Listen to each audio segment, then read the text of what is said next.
Hey folks, welcome to this week's edition of BrushPile Fishing. It is a cool April morning. We're at Lake Shafer here in Indiana, about 2 or 3 miles from Indiana Beach, the amusement park. So it's a pretty cool area up here.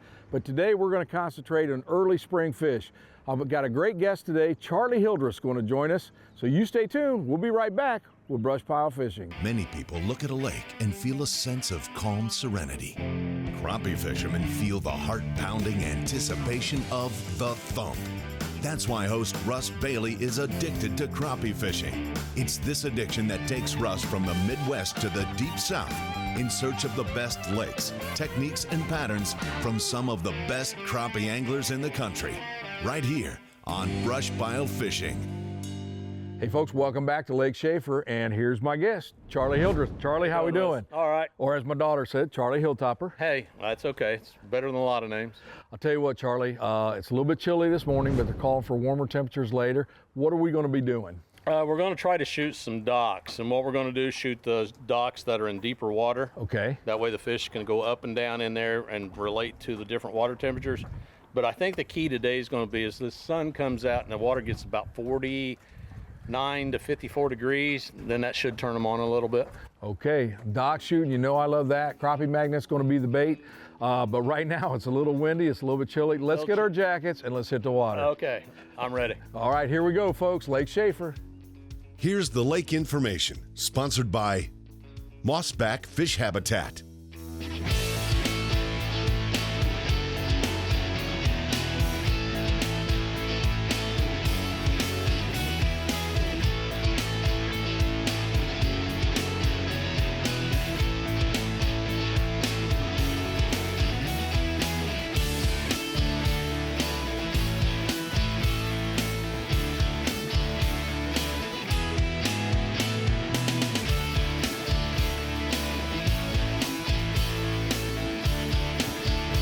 Your gear and conditions, sponsored by Cornfield Fishing Gear.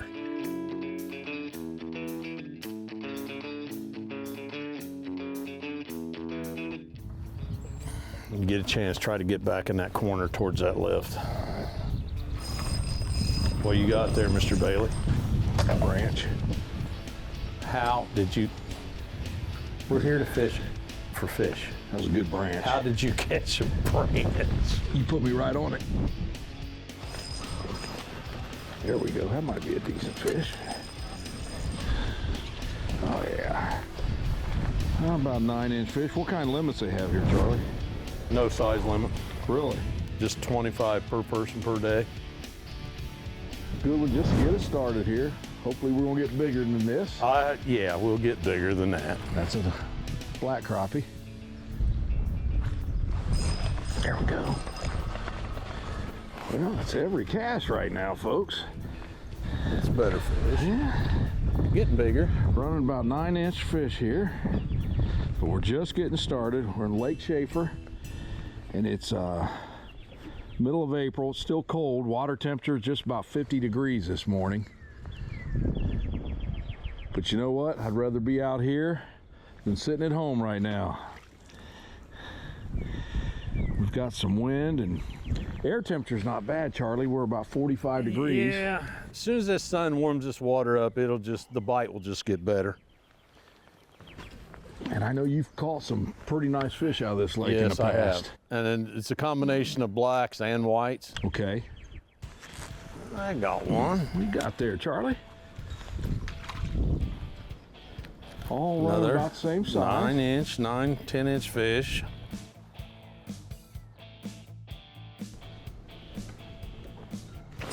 There we go. I'm gonna set my drag Sounded a little big, tighter. didn't it?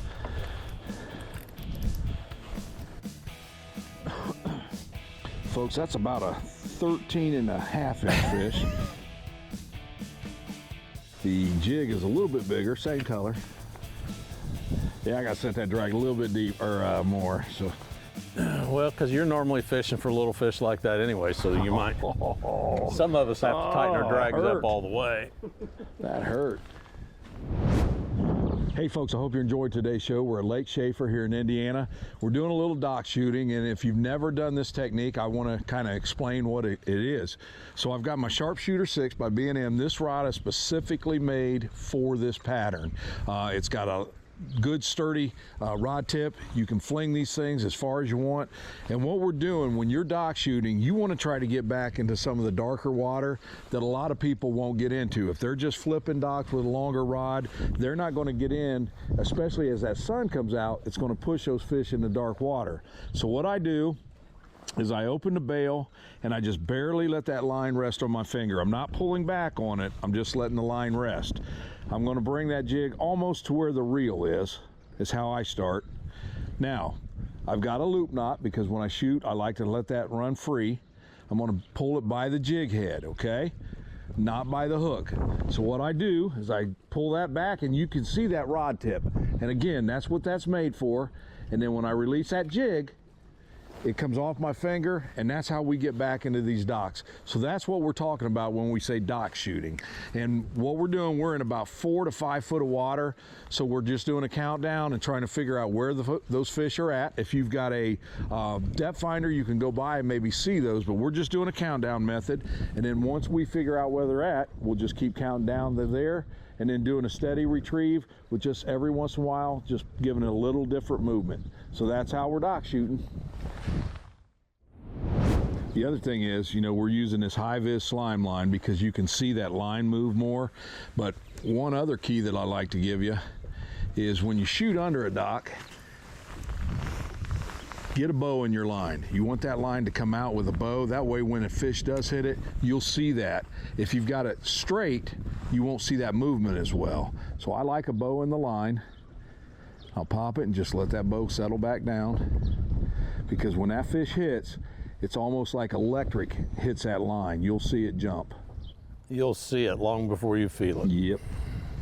And that's the other thing. Charlie brought up a good point. When I do the dock shooting seminars in the winter, I tell people, you know, these rods are sensitive. They are.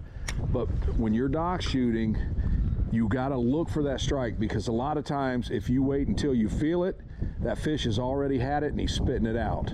So you want to go by sight. You'll double your catch ratio with seeing it before you feel it.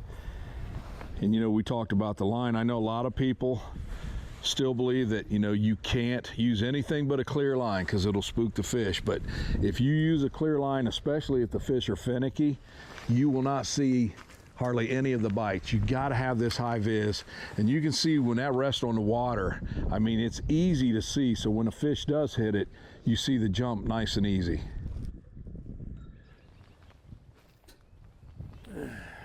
You always cast where I'm getting ready to cast to? Absolutely. If I think you're going to shoot there, I try to hurry up and get in there. But actually, as little fish as you catch, I should know not to shoot in that area. See what I mean? I've got him flustered now, folks. Doesn't take much. It's just, we just got to figure out how many, 1, 2, 3, 4, how to count down to where these fish are at. When you're jig fishing, they won't go down to get it, they'll come up to get it, so. Well, and the other thing, we're using light jigs. I've got a 32nd ounce on, Charlie's got a 48th. Yep. And with this wind, it's kind of hard to get that jig to settle down, so it's so light. But if you use something heavier, then it drops too fast. Is there any certain way that you rig your crappie magnets? You know what, you can do it with the tails up and down or horizontal. It just, and we've caught fish both ways. Sometimes it doesn't make a difference, sometimes it makes all the difference. Just kind of experiment. The other thing we'll do is we'll put a slab bite right there between the two tails to fan them out a little bit. Plus it gives you descent then too. Matter of fact, I haven't tried a slab bite, so I'm gonna throw one on there. Try to take every advantage we can on these fish this morning. Another tip, folks, is if you never shot docks before, don't practice the first time you're on the water. When you're at home, set up a chair and shoot between the legs of the chair. And then after about 15 minutes, you'll be surprised how fast you start to catch on. We'll then pick a certain leg of that chair and try to hit it, or set a 5-gallon bucket up and just try to shoot in the bucket. Or another way is have your garage door open just a little bit, try to shoot under that garage door. If you do that, that way when you get on the water, it's not as frustrating because now you've already got used to it. The other thing is, when I used to guide and I took people dock shooting, one of the things that I would see is they would take that jig and then they would get it ready to shoot.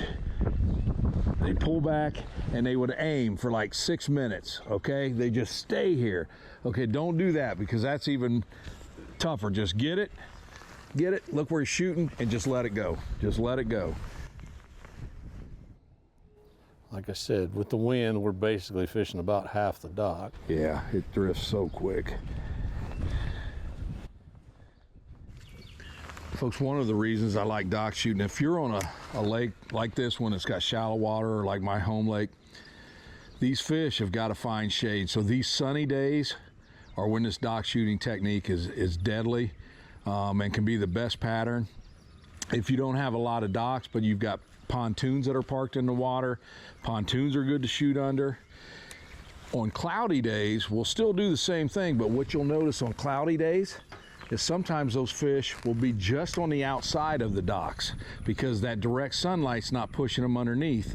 So on the cloudy days, make sure you hit in front of the docks just like you would underneath. But today on these bright sunny days, we're looking for that dark water under there, and dock shooting's the easiest and most productive way of getting under there. There we go. That might be well, he was way back there, Charlie. That's why I say the cross beams may be tough to get all the way back in. Hold still. I can't buy a bite. I'll sell you one. Next one I get, Charlie, I'll let you reel him in. Dude, it ain't like it's real active right now, you know?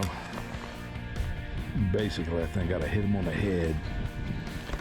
Here we go. Charlie, don't fish till I'm back in the water.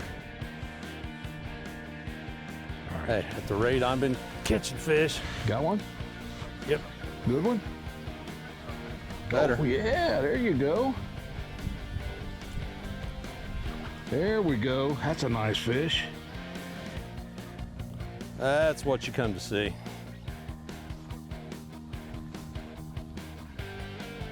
Looky, Russ, he swallowed that one. Yes, sir. Is that on the glow pop? Yep. All right. That has been an awesome color for me this spring. So Charlie, I'm using a spinning reel for this, but I notice you've got the old clothes face there. Yeah, a little underspin reel. I found especially for young kids, it's a little easier for them to use. And the older you get, your fingers just don't work the way they used to. I know that. And the trick is don't only fill the spool about half. Okay. Don't fill it all the way up. But the nice thing about these reels is like when you make a bad cast, it's hard for you to stop it. Right. When I go to make a bad cast, I can hit that button and stop that reel instantly. Stop that line. So that button's got a lot of work from you today. Yeah, a lot of work. But for the price, you can get these for 19 bucks. They'll last you a long time. It's real simple, easy to use. Gotcha. Like you say too, when you're taking especially kids out. for beginners. It's really nice for beginners. Now, a lot of people say you can't get as far back, but you've seen that I'm getting far back on top of the dock as you are underneath. Yeah, on top, that's right. But no, don't be afraid to go with just like a little kid's reel for an underspin. Anybody can use it.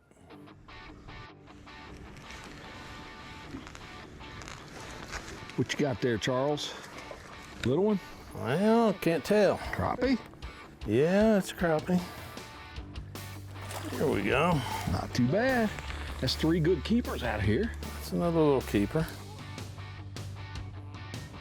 They're starting to turn a little darker. Yep. Oh yeah. He's cold. He's like an ice cube. So as soon as the water warms up a little bit more, they'll be on fire. Yes, sir. White County, Indiana is home to many treasures. From entertainment to amusement to food and drink, there is something for everyone. Of course, White County is home to Lake Shafer, a 10-mile-long reservoir featuring countless places to visit along the shore. There is the Indiana Beach Amusement Park, where you will enjoy food, rides, shopping, and lodging. Grab a bite to eat at the Riverside Pub and Restaurant, where the chef's specialty menu is sure to impress. If beer and wine are your thing, hit up the Copacetic Beer Factory or the White Horse Winery to sample the finest spirits Indiana has to offer. Or enjoy a cocktail from the Loose Lounge on Indiana's largest boat, the Madam Carroll, to get the best view of Lake Freeman. And for dessert, head over to Skipper's Self-Serve Ice Cream Shop to create your own frozen treat. Round out your day at the historic 70-year-old Lakeshore Drive-In Theater and catch 2 movies for the price of 1. Lastly, relax at one of Lake Shafer's finest inns, like the Lighthouse Lodge B&B or the newly renovated Alexander's Landing. Visit enjoywhitecounty.com to plan your next adventure. Well, folks, we had to take a break because that sun has popped out and it is getting warm. Yeah. And 2 fat